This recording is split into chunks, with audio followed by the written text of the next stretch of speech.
Hey, everybody, welcome to another edition of Practical Pet Chat, the business edition, where we talk about things going on within the industry that impact all of you working at a store, at a vendor.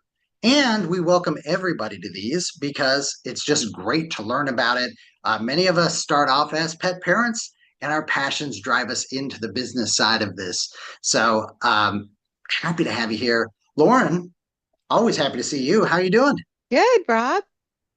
Good, good. I've got a question that came in, and I thought this was really good. This is always timely these days. And I was having the discussion with this person because I thought the question was really fascinating. So I reached back out because I wanted to make sure we honed in on it. And what their question was how do I even try? What's the best approach with all of the things that go on in social media product wise? As a store owner, should they be chasing these new hot items, these things? Their customers will show them, hey, have you seen this product? Do you happen to carry this product? And there's so many of them these days. I mean, You're to be talking about fair, trends. You're talking about I'm talking. trends, right? It's yeah, it's trends. It's what's this hot product, but also what am I seeing? You've got a lot of influencers pushing products these days. And hey, listen, I've done that myself. With obviously products that typically I'm using myself. That being said, as a store owner, how do you adapt to those challenges? Was what the ask was. And as I shared with this person from the vendor standpoint, that's just become an everyday thing. So you're going to see more of this, even for the basic products that you maybe didn't see that kind of marketing effort before. So I see a big smile on your face. I'm going to let you run with Because it. because I have uh, nothing against influencers whatsoever, but I rolled my eyes because I've been called an influencer before, and it makes me think of wax on, wax off. Because those were the early day influencers, Right, and people are like, "Ah, I need that product. That was right, amazing. Do you see what that guy did?" right.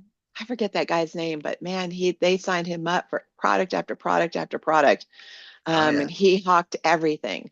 Um, but trends are just they're and things that are hot, they're just momentarily hot. So I'm not a big fan of what's hot.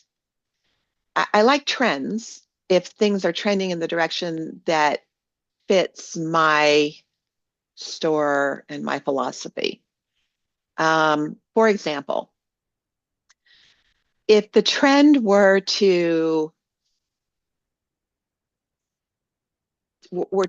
to a product that simply just wouldn't fit what we subscribe to or ascribe to, there I wouldn't put it in the store just because it would be a hot seller momentarily.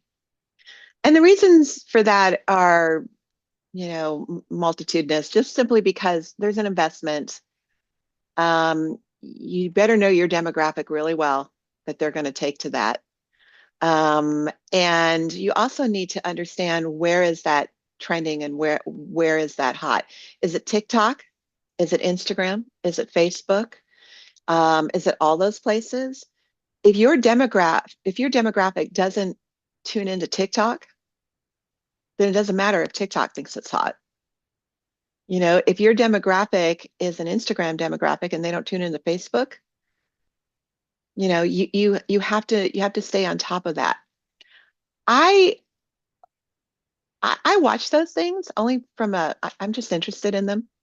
Yeah, I'm Sure. interested in everything retail and everything, how it's marketed and those kinds of things. So even if it's something that I would never personally own or buy, I'm interested in how things are put together and how well they're done and those kinds of things. Again, this goes back to who are you as a store? Who are you as a brand? Because even as a store, you're a brand. Whatever your store name is, that's your brand. And you have to be true to your brand. It would be like, oh my gosh, an all natural brand coming out with something that was loaded with chemicals, additives, and preservatives because that's trending. Other items in that category are trending. So I better not miss out on that. I'm going to sign up for it. Your particular demographic, if you were that company, would turn on you in an instant because they are part of your demographic because they believe in what you stand for and they believe in what you do. So if you are selling items that follow your philosophy, what you talk about, what you preach, for lack of a better word, in your store or in your products, and you deviate from that, you're going to lose all the way around. But how do you stay up if you're not social media inclined? Um, that's actually not that hard either. So there's a couple ways around that. When I was a fairly new store and was having a website built for my store, we got all done with that. At the time, this was 1,000 years ago. At the time, it won some sort of a graphics graphics award or something. And the company that did the website, they were super proud of that. I thought it was cool because it's my website. Cool. It meant nothing to me because I liked my website, but they were all jazzed about it. And the next words out of the owner's mouth was, "Now you need a Facebook business page." And I was like, I don't do any of that stuff. And he goes, "Well, you got to have a Facebook business page because that was hot at the time." And I was like, I'm not really interested in doing that. And he goes, "Okay, let me word this differently. You have to have this." And I was like, "Oh, well, okay, I'll just sign up for that." And he goes, "Well, to have that, you have to have a Facebook page." I don't want a Facebook page. I had to make the decision to jump in. I jumped in to the extent that I immersed myself in learning everything I could learn about what it took to have a Facebook business page and what I needed to do. I took that on. And at that time, that really was, there was really only Facebook. Instagram either was not even, I mean, it was either in its infancy or wasn't in existence yet. Um, Mark Zuckerberg and I created our businesses at the same time, and he did substantially better than me. Um, so, so I don't think Instagram came along for a little while, but I got a really good handle on that. Then came Instagram, then came TikTok, and there's other avenues as well. You only have so much time as an independent business owner, and you have a lot of hats you have to wear. And it's great if your forte happens to be in doing that, you can whip that out. The people who bought my store, she's very good at that and has a background in that, so she does it well. Um, I did not want to do that as part of my shtick. So I focused on what I was willing to do, which became Facebook and Instagram. And if I had had to deal with TikTok, I would have hired somebody. And for a lot of independents who think that that's a speed bump, you have colleges in your area that I'm sure have students that need to get hands-on experience either for their resume, their portfolio, for their internship, for their extra credit, for school, whatever it is, that would probably be willing to work with you for as an intern, which usually means free, or for a very lesser amount of money than normal. And a lot of people, have access to seniors in high school who are unfortunately brilliantly well versed at social media because they live on it. So there's a lot of options there, but as far as whether or not you're going to look at whatever is trending on those things, those are, in my opinion, predominantly a flash in the pan. It's what's hot at the moment. It's what if influencer was paid for, or two or 10 or whatever. You're going to see it for a short period of time. And then those influencers have moved on to the next paycheck. and that's whatever product that's going to be. So it's like any marketing or any advertising, right? It's you have to stick to what you know and look at each product individually and figure out whether or not that's worth your time, investment, money, focus, and your demographics interest. Yeah, and you said a couple of really good key things there. One, I love the idea of tapping into the, school age kids who are old enough to be on social media. And they're seeing these things. It's just like, hey, what are you scrolling? My kids will ask me all the time, hey, Dad, have you seen this? Or hey, Dad, have you seen that? Hey, you have one of these. Now you can get one for Bella. And so I crack up. But I also love that you talked about take one or two. I think one of the interesting things is you have to be there. This is another thing you said that just jumped out at me. You have to be there or at least aware of it. But the vendors, they have to be there. I can remember telling people many, well, I think you said 1,000 years ago. So I'll go Yeah, to 2,000 years ago. I was telling everybody having a website is just the basic. You've now got to have this. You got to be doing, video. You've got to be doing social media. You've got to do these little clips. Remember, we had like the 6 second clip and then we had the 60 second. And then, I remember one time I think you gave me permission to one of these social media channels because it was a club only right. type thing. And I remember going to it and making the decision. I love you all. You will not see me here. It I'm is not out. worth my time. Because I could identify, as you pointed out, this is going to be hot because of the exclusivity and it's going to fade off because of that exact thing. And that's the same thing with a lot of these trends that you're pointing out. They're trends for a reason. Will they stay? And I think the most important thing that you drove home on that was, does it fit your store? That's one of the weird, unique things that has perplexed me as a manufacturer and vendor in the space. As I talk to store owners, I will see them pivot to things that either they don't understand, does not jive with their brand. And you're right, Lauren, that's the most important thing. If folks listening today can take this away, I would feel like it was worth our time to do this. You are a brand. What you represent and bring into your store impacts that brand imaging throughout. And it surprised me. And I know you and I had some conversations because there was a really hot trend that you and I talked a lot about over the years. But what I will say is it boggled my mind because there were so many in the industry that professed they were all about this, and in 30 seconds, I could show them, well, if you're carrying any one of these literally 80 plus brands of this particular trend, you are counter to your messaging and your brand. Well, that's all and that's the problem too with these trends, right? Is a lot of times, as we've had other conversations about convenience, it's the convenience and the price factor first. Like, ooh, this is what grabs on because I love the idea of it because maybe I do it for myself and my human side of things, but it hasn't been sussed out and sourced out to get it over to our other, pet children and the ways that we do things. Because you and I can take something and we'll go, oh, that didn't feel right. That didn't make me. I don't like this.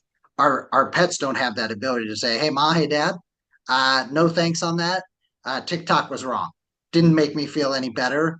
And I'm not going to be running a marathon with you this weekend. So, no matter what that little video just showed you, I'd rather go back to doing the dances in the living room with you than taking that product. So I love that you pointed out those different things. And one other thing that I'll point out too, as well, is there are ways on those platforms for you to follow these trends and to see what's being advertised. Um, Most of these social media networks have ways. And the reason they have those ways is because they want you to jump on and become one of their trends, right? So you can, track them, follow them, hire a social media expert if you want. By the way, I think that's another thing that in the beginning was very expensive, right? Because there were so few of them. Now there are so many different folks out there and so many different services and things of that nature that I think you would be surprised, no matter what side of the business you're on, that the cost has really come back for everybody to benefit from. So, but I know you're chomping at the bit. No,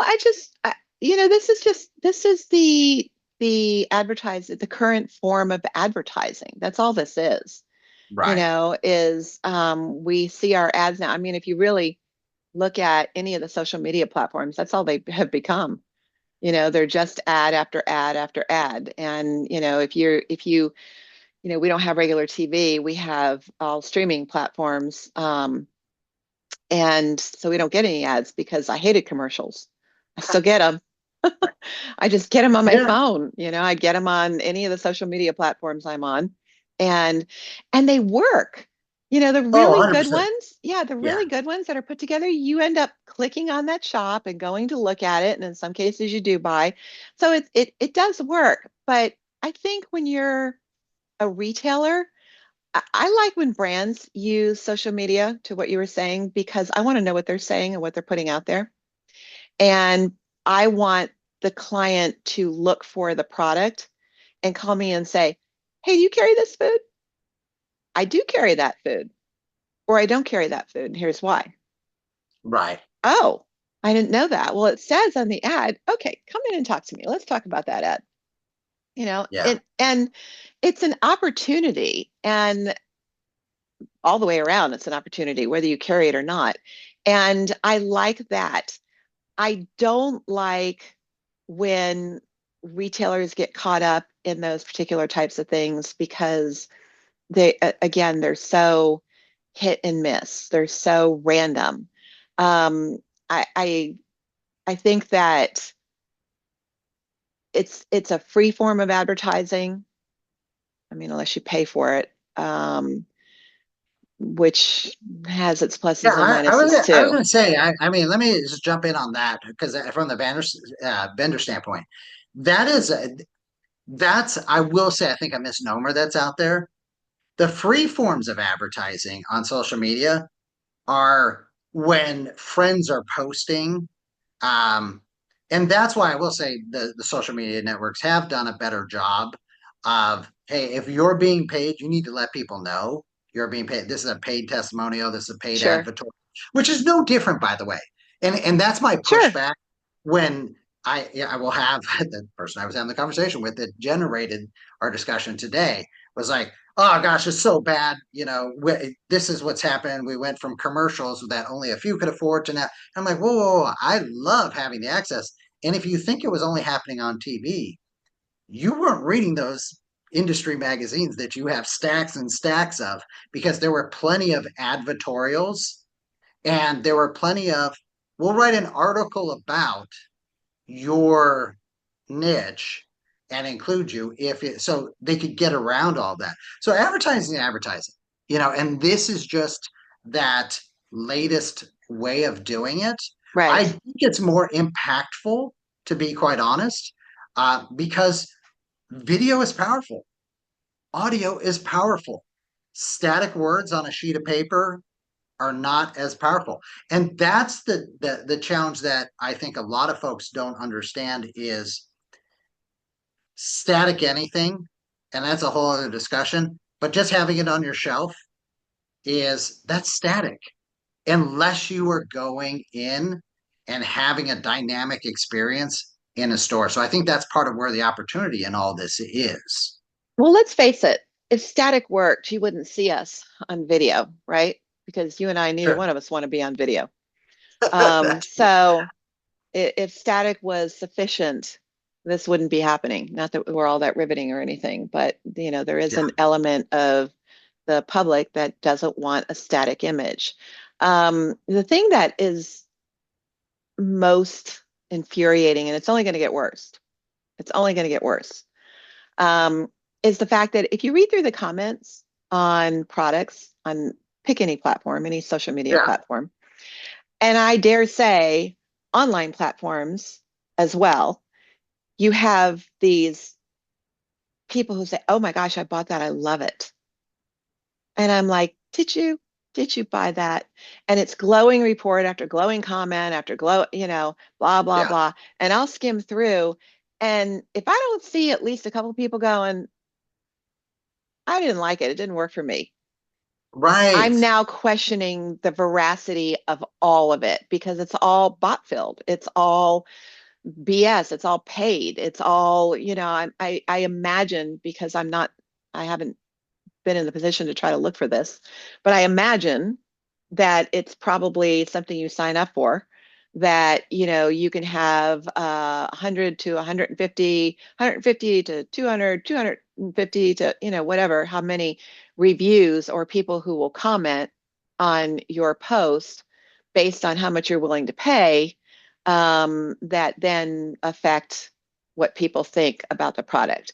And you find that out firsthand and I've done it, when you buy something, whatever it is, a shampoo, whatever it might be, that you get and you're like, well, this didn't work at all. I don't am I missing something? What's wrong with all you people? Right. Very quickly, 3, 4 years ago when this started, you go, oh, I see.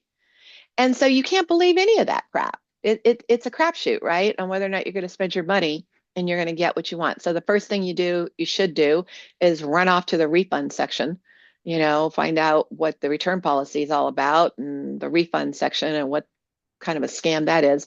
I always go to things when I buy anything online to find out about it, through certain websites that screen those reviews and that are legit, that Yeah. are independent websites that I'm not going to mention anybody in particular. But there's several of them out there. And even my husband was like, we should get this. And he'll show me something and I'll look and instantly I can see it's on Instagram. And I'm like, did you do any of that? And I go back to what I'm doing. I'm like, did you do any of the reviews or check anything? Did you go to this site and check? He goes, no. I go, so you're just believing everything that's posted on there?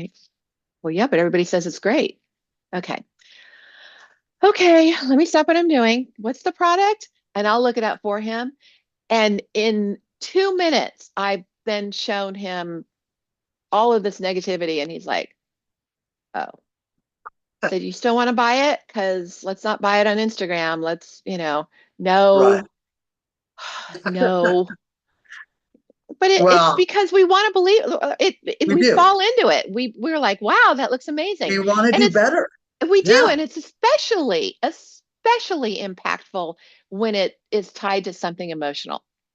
The Right. best thing that Well, I can and relate that to is if you look at any of the commercials during the Super Bowl that involved any kind of an animal, whatever it was. This is why animal videos are so impactful because we're all like, ah, we just drop right into it. Now, it doesn't make me run off and buy a particular beer, but the impact is there. And I'm yeah. sure that, for a lot of people, that is something for them. I know there's a particular car company that is so tied in their advertising to dogs that I literally know people who bought the vehicle because of the dog commitment from Oh my this God, company. that's how I ended up with my no.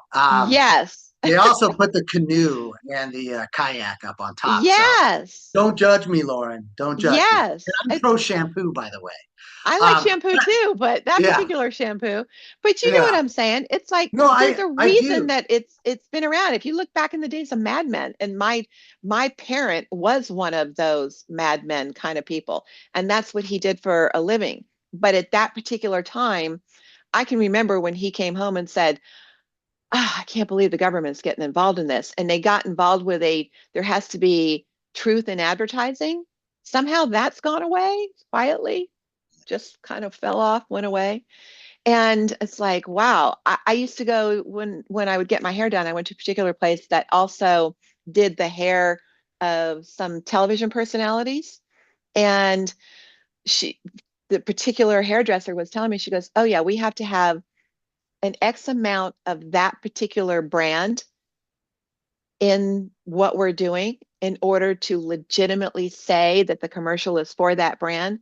But the other percentage can be whatever we want. to make it look like that. And I'm like, how does that even, how is that okay? Because Right. that brand is being represented as this is the brand that produced this result. Exactly. And I think, just circling back to how do you deal with this as a store owner? You want to be serving your customers. You want to have what they want to buy when they want to buy it. And I think that the reality is, as we're talking about this, you can do that most of the time, but you can't do it all the time.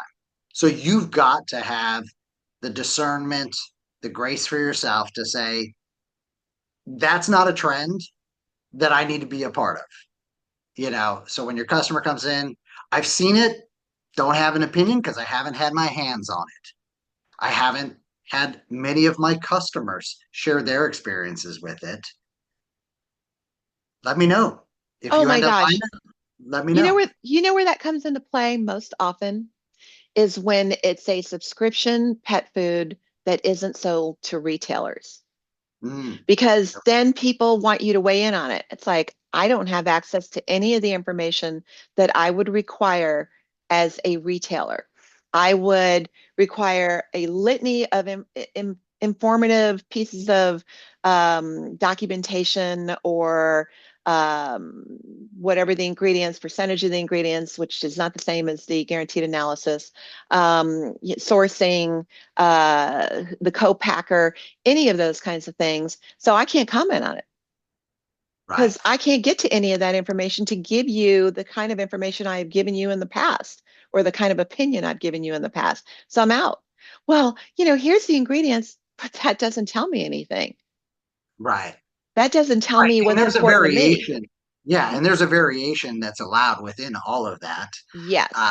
if you want to dive deeper onto the whole that. One of the other things too that you said that just jumped back on me was the reviews that you see and all that. One area that always cracks me up is when I'm looking at cat related products. Um, Dogs are a little bit more, go with the flow, but I know something's up when I see, 99%. Oh my gosh, my cat loved that. Like, I don't have a cat these days, but I got plenty of friends and family who have cats. And at best, I should be seeing maybe a 65-70-30 split here. Oh, you're Uh, dreaming at that. You're yeah, dreaming at I'm like, that. because let's be real here. But I mean, those are, the tip offs as well, right? When someone walks into your store and says, hey, every cat owner I know loves this, do they? Or are they all buying into that hype? Because you just see that in certain species and whatnot, where it's Yeah. like, yeah, no, I don't think so. And I've seen that in all different species. I know there was a trend with a specific kind of treat and a particular vegetable, and I was like, huh, I don't For think that, cats or dogs? no, for dogs. Okay. And I was like, I don't think there's that many dogs who love that treat. There may be some. I think it falls along the lines of humans don't even like it that much. Yeah, exactly. Pretty sure, so you got to do your diligence. You got to be there. And I think the last thing I wanted to end on for me is you can't be offended when your customers ask you those things though either, right? Right. That's an opportunity to show them you're there for them and they're asking you the question for a reason. Doesn't mean you have to have an answer for them, but it reaffirms the trust. And so I want to say, there are many times where I'll get a question and I can't do it as cool as you. So maybe we'll make that a meme so I can just pop it up on the screen. But yeah, that was close to it. In my mind, I may do that, but it's quickly followed up with they're asking because they trust me. They want Right. my opinion. This isn't just some idle chit chat. They really Right. want to know. So always keep that in mind. So that's my final thought on this. let me allow your final allow. Wow, I'm going to get a lot of emails on that. Make sure you address those to Lauren.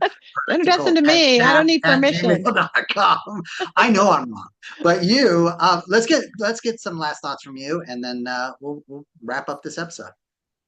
I don't, I guess the best thing I can tell people, and this is probably something that we should address in another business thing, stop worrying about what other people are doing.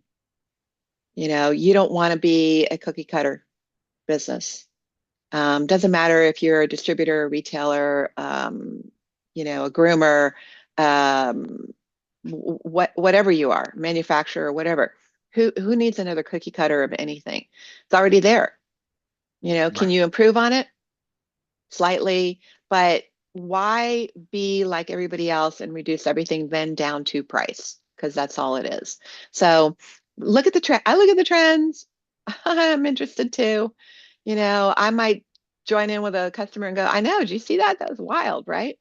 And talk about it a little bit and say, well, here's some of the things to consider if they start to have questions. And again, they're asking you because they trust and believe you. So they're going to take what you say with a grain of salt.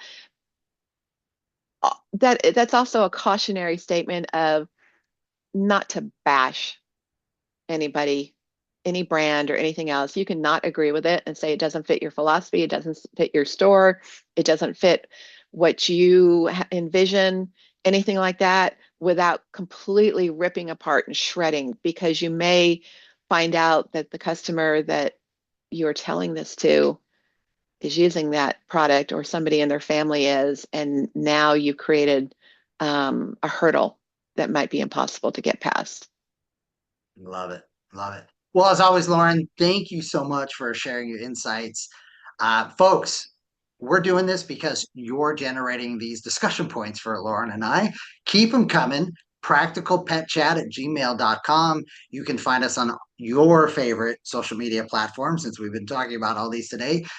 Maybe you open a few extra accounts there. You'll probably find us there. But again, keep the questions coming, keep the conversation going. Let us know how you address these things with your emails or your comments in the different sections that are available. So thanks again. Really appreciate you joining us. Well, and visit our website, practicalpetchat.com, because we put up the current podcast there. So if for any reason that's easier for you to listen to it there, you can do that. But yeah, we got it. We actually have a website too. We actually have a website too. Okay, folks. I'm sorry. That's just a genuine chuckle from me. After 2,000 years of being in the business, we finally realized that a website might be a good one. So it's long enough, but no, thank you, everybody. We really appreciate spending your busy time with us. Hopefully you get a few laughs with us as well. So take care, Lauren. See you later. The content of this podcast is for informational purposes only. It is not intended as, nor should it be construed as, professional medical advice, diagnosis, or treatment for your pets. Always seek the advice of a qualified veterinarian with any questions you may have regarding your pet's health or medical condition. Never disregard professional veterinary advice or delay in seeking it because of something you have heard on this podcast. The hosts and the guests of this podcast are not liable for any actions taken based on the information shared during these episodes. Any reliance on the information provided is solely at your own risk. Copyright 2025 Practical Pet Chat, all rights reserved. Unauthorized duplication, distribution, or reproduction of any content from this podcast, including but not limited to audio, scripts, and show notes, is prohibited without prior written consent. The opinions and views expressed by the host and guests are their own and do not necessarily reflect the views of Practical Pet Chat.